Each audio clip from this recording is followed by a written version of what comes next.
Si svolgeranno sabato alle 9 nel Duomo di Dolo i funerali del sindaco Alberto Polo, spentosi a 46 anni in seguito a complicazioni insorte a causa della malattia con cui lottava da circa 2 anni.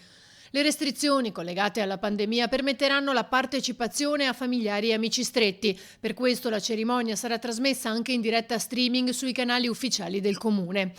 L'amministrazione ha fatto sapere che la commemorazione sarà in forma esclusivamente religiosa. È stato proclamato il lutto cittadino per tutta la durata delle esequie. Venerdì alle 18, sempre nel Duomo, sarà recitato un rosario in ricordo di Alberto Polo e domenica alle 18:30 ci sarà una messa in suffragio.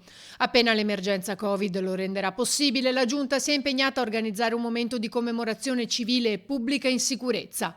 La scomparsa di Polo, che tutti ricordano come un uomo competente dai modi eleganti, ha creato un grande dolore nella comunità e nel mondo politico.